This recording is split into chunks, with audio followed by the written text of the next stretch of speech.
What's going on, Northgate fans? It's Paige Celesti here with the first-year head coach of the Northgate Football Flames, Coach Mark Fratangelo, your first ever head coaching job. And I was saying this off camera. I think, if anything, you are the strongest head coach in the WPIAL as a competitive weightlifter. And you know what? These kids have really benefited from the weight room for sure under your leadership. Yeah, I would hope so. Just one of my biggest things, like I have a background in strength and conditioning, so when I came in 4 years ago, that was one of the things that we kind of assessed that the program really needed. So I'd like to think that they've definitely benefited from some strength conditioning, just getting bigger, stronger, faster. So that's kind of the foundation of every good high school football program. What do you think the motivator has been? Because in past years, we haven't seen the same commitment. Over the last 3 or 4 years, we see kids in the weight room, 20, 30 kids sometimes a day, or whatever your schedule is. And what do you think's been the motivator to that commitment? Yeah, so I think Coach Lucky did a really good job of getting kids to buy in and kind of establishing a culture here of not necessarily winning, but just a family culture. So getting the kids to want to come back to the weight room and want to be there all the time is the biggest thing. So I think he did a tremendous job of getting that. And after that happens, just holding kids accountable so that there are consequences if they don't show up. And they do get rewarded for when they do show up. And then I think it's translated a little bit to success on the field. So kids kind of start to see that and see that it is very important to be in the weight room and work out in the off season. So I think Coach Lucky deserves all the credit really for that. We love Coach Lucky. Yeah. And you know, the head coaching job opened up, and you've been around the program for a while now. What made you want to take this opportunity to become the head coach after being around for several years? Like, why did you think now was the right time for you to be the leader of this team? Right now, I think I've just kind of grown to kind of learn from Coach Lucky. I've been very blessed to kind of learn from somebody who's been there, done that. And the driving force behind any coaching decision is realistically the kids. I love these kids, and I've been around them since they've essentially been in middle school for some of these seniors. So I think it's time for them to take that next step. I think they deserve a lot of continuity with the coaching staff. And I think me taking over, us largely having the same coaching staff with a few tweaks here and there, I think that's really huge to them. And I think that's going to be beneficial for the program taking the next step and these kids finally all of their hard work coming to fruition, hopefully getting a playoff berth. That's the goal for sure, 100%. We want to see that happen here in the Northgate community. You know, you're a new leader, a new voice in the locker room. What has been your main message per se that maybe they haven't heard in past years? What is your big when they're working day to day, whether that's in the off season, going into training camp, and now the start of the regular season? What is your big message to them every single day? Yeah, so kind of what we've been preaching day to day is attention to detail. Not that that's been lacking in the past, but just really hammering home on it this year. It attributes to all different facets of football field, school, and just life in general. So attention to detail with little things is like if we're running a sprint, making sure your toe is behind the white line, making sure each and every player's toe is behind the white line. In the grand scheme of things, it doesn't seem like it really matters. But if you can't trust your teammate to keep their toe behind the white line for a simple sprint in a June workout, how are you going to trust them to not jump off sides on a 3rd and 1 in the middle of October? So it kind of all builds up and develops that trust within your teammates. That attention to detail kind of builds for that. So I know there's probably still a lot of, since you're very close with Coach Lucky, Coach Lucky's still on the staff, there's probably a lot of the same coaches that we've seen in the past. But I do know that there are brand new coordinators this year. So I want to hear about these new guys and what they're going to bring to build your vision of this team from a schematic standpoint. Yeah, so I'll start with our defensive coordinator, Brennan Seafick. So he's a familiar face. He's been a defensive back coach here on the staff for the past couple of years. And kind of when I took over as head coach, he came to me with he would like to interview for the opportunity to be the defensive coordinator. We really just kind of clicked on what our philosophies were, trying to be tough, physical, play fast and aggressive, and try to keep things as simple as for the kids, just so they can play fast and not have to think. I think in years past, we got kind of caught up in having too much on their plates and giving too much on the mental side of the game for the kids. So I think his approach to having things simplified, clear and defined roles for each kid is going to help us a lot. So I think we really clicked with that. And the second thing I loved about him is he's young, he's fiery, he's passionate, and he connects with these kids very well. I think they're going to really want to play for him. They're not going to want to disappoint him and things like that. So I think that's a really good attribute to have, especially as a defensive coordinator. And then with our offensive coordinator, graduating our all-conference running back with Darius Fields, even Santion Lane, our second-team all-conference quarterback, who wasn't more of a traditional quarterback, was more of a power running guy, and then 5 senior offensive linemen. We're looking to get a little bit different with our schematic approach. Luckily, we ran into a great opportunity with our offensive coordinator, Jamie Harris, coming from Virginia, former head coach there for 6 years and at Tazewell High School. He has a really quarterback-heavy offense that really focuses on getting the ball into the skill players' hands, and I think we have a lot of excellent skill players and a quarterback with untapped potential. So I think he was the perfect fit to kind of move to Pittsburgh and kind of take over as offensive coordinator, and I really like what I see from our offense so far. I want to dig into your bread and butter, which is what I know you like to talk about, which is the line of scrimmage. And as an offensive and defensive line coach, you played offensive line as a player. Mm-hmm. So a brand new line this year, especially offensively, right? A lot of graduating seniors. Well, how has that process been getting this new line together, and who do you expect to really step up this year as a leader on that offensive line? Yeah, so number one, it's just been a fun process. Like, I love seeing new young offensive and defensive linemen kind of come in and try to learn the position.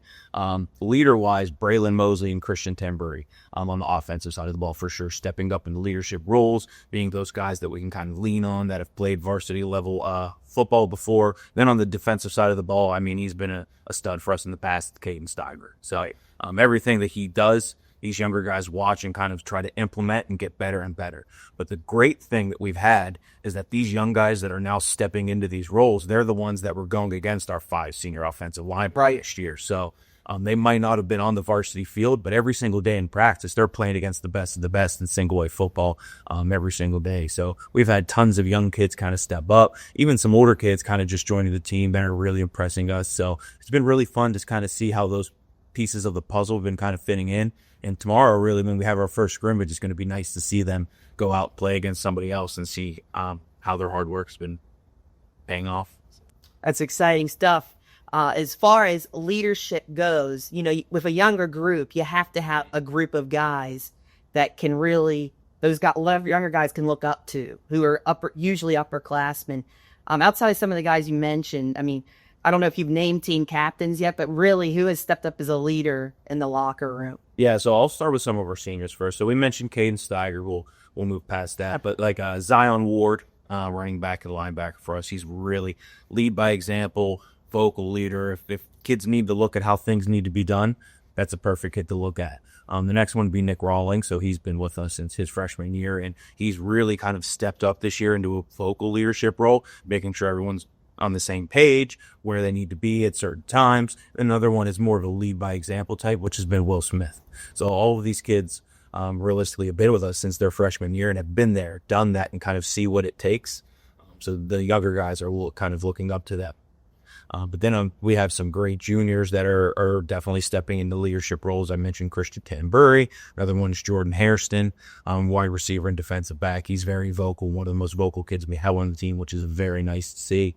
And it's just nice to see we have so many leaders at different levels of their high school careers that these young guys can kind of turn and lean on whenever they need advice or just seeing how to do things. Who are some names that are maybe under the radar this year that fans and people in the community may not know about and are going to see on the field this year and be like, wow, this is a guy who has a lot of potential? Yeah, so I'll start with some of the juniors. They're really not underclassmen, but they've been kind of blocked by some of our upperclassmen in the past with 14 seniors last year. So one of that I kind of want to talk about really quickly is I'm just proud of how he's progressed as a football player is Caleb Gorsuch. So he's going to be taking over at the center position for us. He is a junior, but he's been kind of blocked in the past by Caleb Billings. But he's been working tremendously hard. He's really transformed his body and what he looks like as an athlete. And I think it's shown these past 2 weeks in HEDAC and camp. So I'm looking for him to step up. And then even some more guys that we're kind of looking at. Billy Hurley, a junior, he's stepping into a more prominent role on both sides of the football. Samir is another one that we're looking at. So there's a ton of different kids that are stepping into much bigger roles that are on the younger side that are going to dramatically impact the way things go for us this year. We could be here all day. I could talk about every single young guy that's kind of stepping up. That's just kind of the nature of the beast right now with our roster. But those are some of the main ones that I see contributing for us. So DJ, I mean, honestly, one of the big storylines of this year, he's the QB1. He's one of the higher ranked high school quarterback prospects in the WPIAL in his class. How is he going to progress? Because we saw the talent last year. We saw the raw talent that he possesses from an athletic standpoint, and his arm is incredible for his age. How has he developed this year in the off season and going to different? I've seen him go to a lot of different football camps at different colleges. What have you seen from him that you think he's going to be much better at this year? Yeah, so like you kind of mentioned last year, you saw all the physical tools he has. He can run, he can throw with ease, he can do it all physically. But I think this year he's worked tremendously hard to kind of improve his mechanics, especially his footwork, making sure that he's aligned with where he wants to throw and things of that nature, and then just the mental side of things. So our offense is very quarterback driven now, and the way he's grasping it and improving every single day is going to be remarkable. And throughout the season, it might start off a little bit slower, but day by day, week by week, he's going to get so much better and better. And once everything clicks for him mentally, his potential is limitless. And one of the most important things to start learning as a young quarterback, I mean, and it's a very hard thing to do, is understanding coverages, reading defenses. How do you feel he's processing that as how old is he, 15, 16 years old? Probably 15. So I think he's been doing a great job at it. I think if you asked me in May, I would have had probably a different answer. But after an entire summer of tireless effort to working in 7-on-7s, practices, and 2 weeks of HEDAC and camp, I think he's at a completely different level than where he was in May when we just started to put in base offense in. So I think he's done a tremendous job. Now I think it's just working on trust and timing with his receivers and tight ends and running backs, and kind of figuring out the protections and blocking up front. Once that all kind of comes together, it's going to be I think it's going to be very good for him.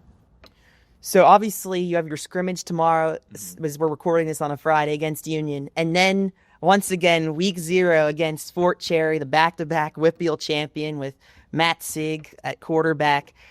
What do you want to see from your team in this early stage of the season? What do you want them to do? You talked about attention to detail. Yeah. What do you want to see from them from a mental and physical standpoint early in the season? Yeah, so I'll start physically. Number one, in the past, we haven't been really conscious of what we're putting in our body throughout the week. So we've been hammering home like attention to detail with that, making sure kids are staying hydrated, eating the appropriate foods. In the past 3 years, realistically, I can think of some of our top guys. We were down like 6 players last year just because of cramp-related issues. So that drastically impacts when you lose some of your top players and have to play against the best team in the WPIAL and maybe even the state with those guys down. So physical preparation with that. I think the kids are in great condition. We're strong, we're fast, we're well conditioned. But the mental side of things, like the attention to detail, like you mentioned, I think in the past we've tried to do too much. Each kid we kind of would get too hyped up to play Fort Cherry, knowing that they're the best of the best, and we have to be on our A game. So kids would try to overcompensate and do too many jobs at once. So we're really stressing now: know what you know, do what you do, really emphasize your role in doing that to the best of your ability. Coach Fratangelo, thank you so much. Best of luck to you in year 1 as the Northgate Flames head coach. Thank you, Peyton. I appreciate it. Always a pleasure.